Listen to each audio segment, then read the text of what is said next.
Ayo mencoba melihat benda cair lebih dekat. Seperti benda padat, benda cair juga banyak di sekitar kita. Sekitar 70% permukaan bumi tertutup oleh air laut. Tubuh manusia hampir 2/3 bagian merupakan cairan.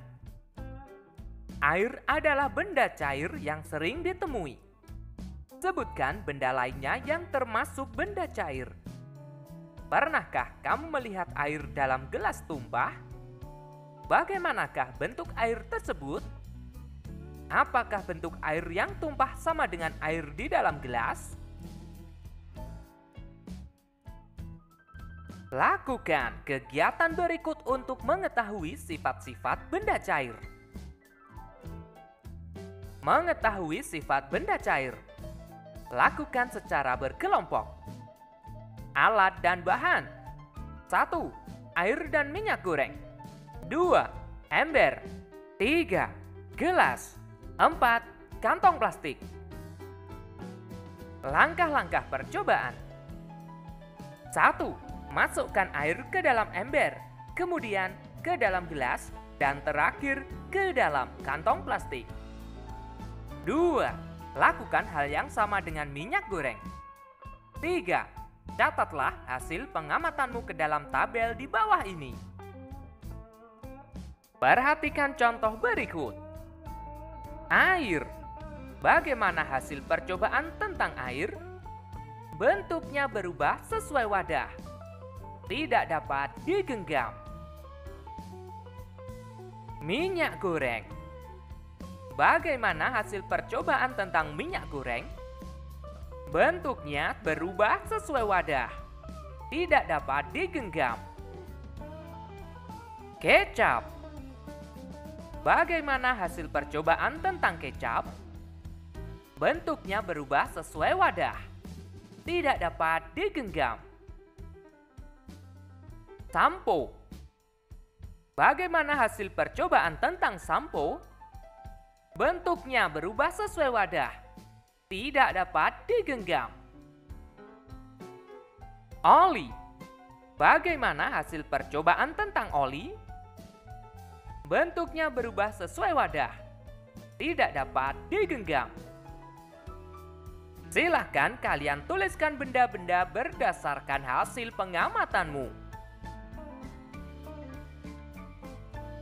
Kamu telah melakukan percobaan. Dapatkah kamu menyimpulkan sifat benda cair? Benda cair mempunyai sifat bentuknya berubah sesuai wadah dan tidak dapat digenggam.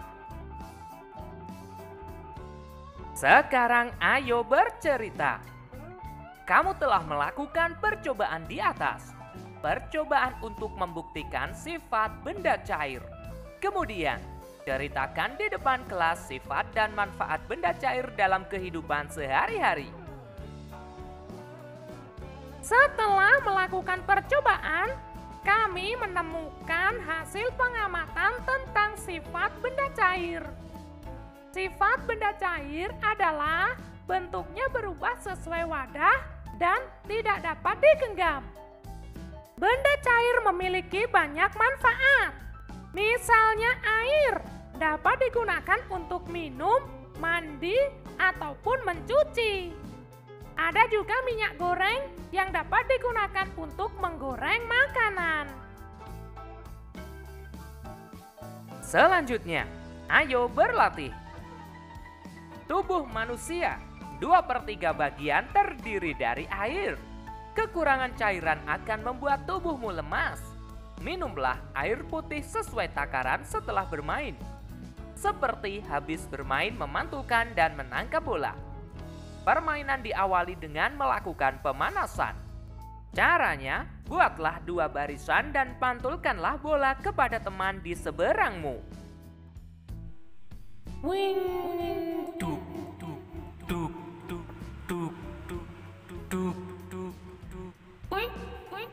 Setelah itu, lakukanlah permainan berikut. Setiap kelompok harus memindahkan bola. Bola dipindahkan dari satu titik ke titik lainnya. Caranya dengan memantulkan bola sambil berjalan. Siswa yang paling cepat memindahkan, dialah pemenangnya. Sekarang ayo berdiskusi. Permainan bola diperlukan kerjasama antar anggota kelompok. Bentuk kerjasama contohnya gotong royong. Bacalah wacana di bawah ini. Warga kampung tempat tinggal Siti sedang gotong royong. Mereka sedang menyiapkan lahan untuk bermain anak-anak. Setiap warga membantu dengan caranya masing-masing.